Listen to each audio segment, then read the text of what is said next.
Yun mga Tropa Max, Mazda R2 mga Tropa Max, i-recondition natin mga tropa.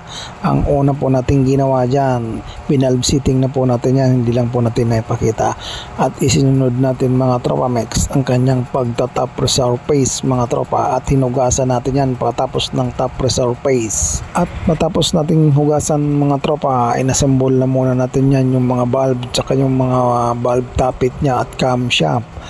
Nawala po munang valve spring mga Tropa Max dahil iba valve clearance natin yan mga tropa, dahil valve tappet nga po siya o piso-piso, kailangan po natin i-valve clearance yan mga tropa. At dahil binalve lapping natin yan at binalve seat at binalve repace, sigurado mga tropa tukod po yan, kaya automatic chinecheck po yung clearance yan o iba-valve clearance natin yan mga Tropa Max. Lalo ang tendency ng makina na yan mga tropa, habang tumatagal patukod po yung clearance yan mga tropa dahilan ng kanyang pamamarya. Yan po yung nangyayari sa mga naka-valve tappet o mga nakapiso-piso mga tropa, hindi po kagaya ng naka-rocker arm type na paluwag po yung laro niya mga tropa.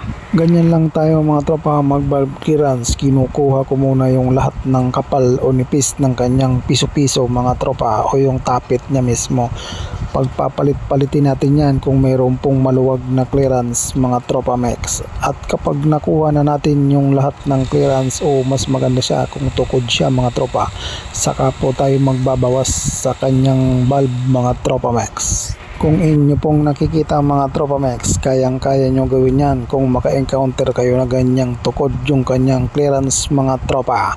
Ang style dyan mga tropa o technique, halimbawa ang gusto nyong clearance dyan 10 straight po kasi ang dinagay ko na clearance dyan mga tropa. Pag nag-clearance kayo mga tropa, huwag kayong magre-rekta sa pillar gauge na 10 na gusto nyo.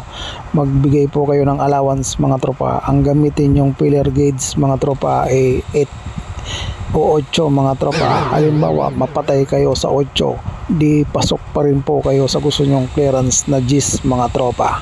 Gaya ng nasabi ko mga tropa, straight 10 po ang linalagay kong clearance dyan.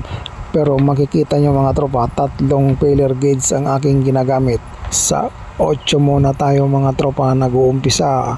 Once na mapatay tayo sa 8, pasok tayo sa 9. Pero kung patay pa rin tayo sa 9, sure ball yan mga tropa, sa G's po ang bagsak nyan. Paulit-ulit lang ang ginawa natin dyan mga tropa. Kung ano po yung ginawa natin sa first valve, ganun din po sa last valves.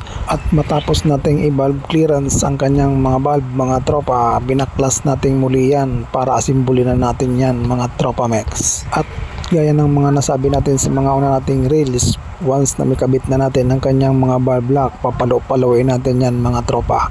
Mayroon po kasing history niyan mga tropa na hindi na natin na-check o napalo-palo yung mga valve, kumalas po habang umaandar.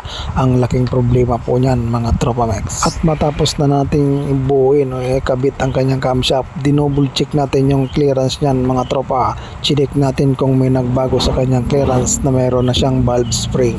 At yun, goods naman mga tropa, at ibinalot na natin yan mga tropa, ready to deliver na sa ating tropang mekaniko. Palike and follow naman po dyan at pa-share na rin mga tropa kung inyo pong naibigan. Marami pong salamat mga Tropa Max. Pa-subscribe naman sa ating YouTube mga tropa.